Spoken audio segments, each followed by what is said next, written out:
Good morning. Welcome back to the Retire Report. I'm Hank Parrott, your host. With me, my good friend and special guest, Dr. Friday with Dr. Friday's Tax and Financial Services over in Brentwood, Tennessee.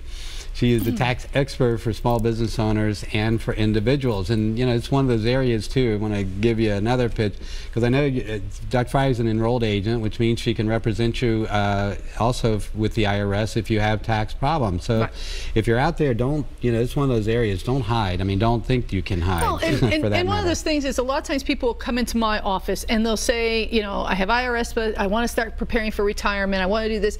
You can't really, am I correct? And I tell them, you can't really start preparing for retirement if you've got IRS issues. When you're paying 25% penalties and interest on something, you need to resolve that issue before you can really start concentrating on totally depositing large, you know, putting more money towards retirement. So it's really got to be something resolved, if nothing else, at least in a controllable payment plan. And I don't know, you know, because he has fiduciary responsibility and stuff, so I don't know, you check all that out and what you should or shouldn't do, but you don't want to pay interest and penalties. It's an excellent point. And we talk about the basics of comprehensive planning. So when you're, you know, in setting up a foundation, if you're trying to figure out, well, what comes first, one of the things that comes first is, you know, trying to, of course, get rid of debt. Mortgage debt is one of the things that we can, you know, you work through, and it's not as much of a, right, exactly, it's not as much a problem. Things that are, unsecured, thank you. Unsecured debts such as like automobiles, it's supposedly secured, but let's face it, right, that value is not there. Off of, it's already 10,000 Credit cards, other types of loans, certainly tax debt. We want to focus on, if you've got high, let's put it this way, if you've got high interest obligations, we want to get rid of those as a part of any plan. Student loans. Yeah, student loans is one of those, depending on rates and stuff, again, that we ladder right into the rest of the mix. So anytime, if I'm sitting down with someone and they've got debt, which one of the things we're going to talk about is how to reduce that debt. Now, here's something to understand. I'm going to say that most of my clients do not have debt, okay? There's, or, you know, maybe a mortgage, if that, but most of them, in particular, by the time they're at or near retirement, they've pretty much got everything paid off at that point. Right. For those of you leading up to, right, when you've got some more years and you're planning on, you know, preparing for, and if you get in trouble with the IRS, that's one of the big ones you got to get rid of. That would, if I'm looking at credit cards and card and other debt, and that's in there, that goes right to the top. Yeah. That's the biggest expense. And what we're doing, it's not about, you know, and I know that we'll talk about different ways you pay down debt, whether you attack the smallest debt first and work your way up, and you get the little, you know, oh, that's paid off, now I feel better and I can put more money towards this one. You know, there's some validity to that, the psychology of things of sorts. However, the other part, the basics of numbers, and that's what I deal with more so, is the rate. What does it cost me for that debt? So I'm going to usually, that's going to be the first thing I want to do, is I'm going to attack the highest interest paying. So for my clients, I'm going to keep picking his brain, because so do you agree that they should continue to do their 401k even if they have an IRS debt? No. In that case, I would suspend it? Well, on the matching, you're getting, this is an interesting, talking about numbers. Exactly. So yes, if you've got a match, it's 100% of the money you're putting in. That's even more than the 25% you're paying. Right. So however, at least up to? Yes, up to that and only that, and I would still prioritize, again, getting rid of that IRS debt is the next thing. Okay. And yes, and I have had, you know, people that, you know, if they're putting in money and it's not matched, definitely would suspend those payments and attack the debt to get rid of it first. Establishing an emergency fund if you don't have one. You know, that's, there was something in here in one of the articles. Here it is. This was another one. I've talked about this before, but this is a little, you know, in terms of, we talked about $1,000. Really? If someone had $1,000 debt, or needed to come up with $1,000, that over half of Americans couldn't do that, or would, you know, it'd be a tremendous hardship for them. Well, here was another article about more than 1/3 of Americans cannot afford a $100 medical bill. Think about that. 1 in 3 people out there could not afford a $100 medical bill. These kind of, you know, when you look at that, here's what I take from when I see these kinds of articles, that they can't afford $100 or they can't afford $1,000. That just seems so harsh, right? Well, that many, you know, 1 in 3 or 1 in 2, you know, or 1 in 2, exactly. Well, here's the other part of that. What does that mean for us? Where's the money going to come from to take care of those people?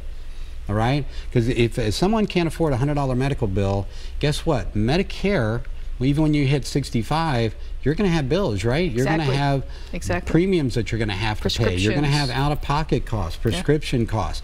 Where's the money going to come from to help these people if they can't do it on their own? Government's going to step in. Government's going to, we have safety nets that are there. Those costs, and that's going to, again, have impact on taxes, and we've been talking about the impact on social services as it is with Social Security and Medicare, Medicaid. All of these programs are under fire that way. You know, one of the things it talks about, there's another article here, the 10 fastest growing costs for seniors. Let me just go back to, let me finish that one piece off though. Yes, on debt and that, hopefully, you know, that's the first part. In fact, I'm going to do this again because this is the part you may get some help with. I'm going to offer up a little different. Besides the first 10 callers to my office for the retirement income analysis at no charge, all right, we're going to do a comprehensive plan for you. Now, this is for people, really, when it comes to planning, you say you can't make bricks without clay, right? Well, you've got to have resources for me to be able to be the most help to you and make sure you're not going to run out of money. You know, right? That means you must have some money, okay, saved to be able to not run out of it. But for those that are really struggling, same thing, call my office. I'm going to send out some extra books this week. So for those that come in, free retirement income analysis. All right, first off, when we get to that first 10 callers, call my office, 615-376-5325. Tessa's standing by. She'll get you information. She'll send you a checklist of things to bring to your appointment with me.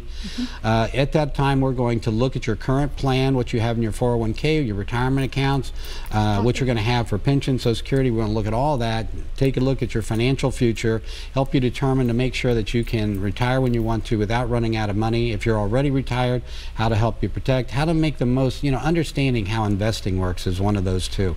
I got to say, I see so many times when people come in with investment accounts that are just all over the place, and there's so much risk built into that. We were just talking about pensions and bonds a bit there, the state bonds and municipals and that kind of thing. There's a lot of junk bonds like that, even on that side of things, even government junk bonds. So you got to be really careful about the risks that may be in your portfolio, because right now the market's doing really well. Okay, our head's the second longest bull market in history.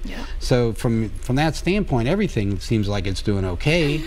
But when the things turn, if you're getting, you know, you're thinking, wow, I'm doing really well. Well, guess what? If it turns the other way, are you going to be positioned at the same time to where you don't take the big hits, where you can make the money that you need to make without having a huge drop that sets you behind and maybe doesn't allow you to retire when you want to, or creates a lot of financial stress when you retire to where you have to cut back on your lifestyle, you have to start, you know, making decisions about what we can't do anymore. Don't like that. We don't want to do that. We want to be able to maintain that standard of living, have some fun. So again, first 10 callers, we're going to do up a plan like that for you at no charge. In addition, all right, as I said, Tess will send you out a checklist of things to bring to the appointment with me. And in addition, when you come in, I'll give you a free copy of my book, 7 Steps to Financial Freedom and Retirement. And if you're out there, you know, this is one of the things. In my book, basically, I lay out the same things. The first 2 chapters are about what we were just talking about, setting up a basic financial plan for yourself. All right, I put in there worksheets, the same things I use in the office, you can get right there in a book, and you can, you know, do some of these basics yourself. So if you don't, you're saying, well, I don't really have any money right now, I don't really, you know, I'm just starting out, or whatever it might be, or I went through some, you know, some tough life situations. Yeah, divorce maybe. And so what I had, I no longer have, things like that. You know, there's some great tips in there. I get into IRA mastery, how to save using retirement accounts, how to minimize taxes when you take money out. Safe investing, the kinds of things we talk about, bonds and CDs and annuities and all of that. We have a huge generational gap though, because people that were working in their now 60s and 65s, they were taught to not live off their full paycheck. They had a section of the paycheck, you know, you gave so much to the church, you gave so much to your savings. Now the current generation is living negative. They're actually borrowing every month off credit cards or student loans or whatever, different loans to actually do it. So that creates a huge deficit problem, because if you don't learn to save now when you're younger, you're going to never have the money to actually save. Most successful clients that I have are ones that had always lived on less than they made. There's a great little book called The Richest Man in Babylon. It's an old classic, and it talks very much about this kind of thing. All right, we've got a caller, and this is Dan. Dan, welcome to the Retirement Dan Report. the man. Hey, good morning to both of you. Good morning. Good talking to you. How can we help this morning? Well, my question is this. I never hear the answer much on TV, but with you two intelligent people, I can get an answer. Where, we shall hope. when people win a lottery, for example, say Publishers Clearinghouse or whatever, sure. what are the taxes on that, and what's your liability? And I will hang up, not to tie you up on the phone, and listen to your answer. Thank you. Okay, sure thing. Thanks. They actually have two options when you win a lottery. You can take a lump sum, which usually will put you in a 39.9%, 39.5% tax bracket. Right. If there's no state income tax. So if you win the Kentucky one, you'll also pay the state income tax, even though you may be a Tennessean. Or if they take it over like an annuity, right? They could take it over 20 years. And now some of them will actually be over the lifetime of the predecessor. I mean, some of them will be $5,000 a month for you and your family up to so many years, or beneficiary or something like that. And in those cases, obviously the nice thing about that is you're controlling. Now, one of them I saw was like $5,000 a week, so that's $20,000 a month. You're still going to be in the high tax bracket. You're still going to pay 39.5. It'll just be a smaller chunk throughout time. Yeah. I'm taking the lump sum. When I've consulted a few times, we've crunched the numbers. Usually it gives you the money that you can then control, reinvest, grow it. You're not worried about something coming back, and you're able to control how much then money they're actually taking versus other situations. So either way, you're pretty much going to pay that same dollar amount. But and I'm told the revenue officer is physically standing at the time the check signing is like at the side. I'm told that the checks are actually not issued until their taxes are paid. There you go. Well, and this is, we're going to take a break, but one of the things we'll talk about that goes in with this is Dr. Fry just mentioned about, you have an annuitization option, or basically all that means is a stream of payments for life. It's just the same when I work with clients on determining it's the same financial problem, if you will, of that of a pension. If you get a lump sum pension, or I get to pay it. And we just crunch the numbers. Which one's going to put the most money in your pocket over the longest period of time? And of course, one of the risks when you take an annuity type of stream of payments is the fact that you can, basically, if you pass early, there goes the money. Right? And what does that do for your family? Yes, there's some that'll allow you to pay out for, say, a spouse or something like that. But that, again, is the exception, not the rule. So it's the same concept. So we just crunch the numbers, see which one comes out better. And by the way, I'm going to talk about that a little bit more when we come back. We're going to take a break.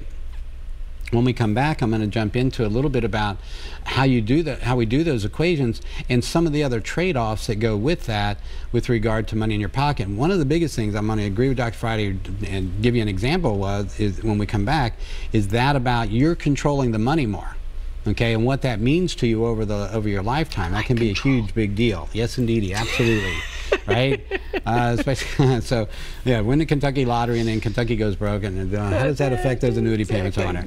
I don't know. No, maybe not at all. Don't take that too. That should be a different fund. Just kidding. Just kidding. It's not going to happen. But hey, we're going to get into that. I'm going to talk a little more about the lump sum versus taking a payout. Also, the same kind of thing with government employees. We have a thrift savings plan, TSP. There's similar options there. We'll weigh those different things and talk about the pros and cons and how that can benefit you. And also the 10 fastest growing costs for retirees since 2000. We're going to talk about that a little bit, because this again goes back to that business about shrinking purchasing power and how important it is to make sure your money is making enough money to stay ahead of inflation and taxes. So join us here. We're going to take a quick break, and then we'll be right back on the Retirement Report.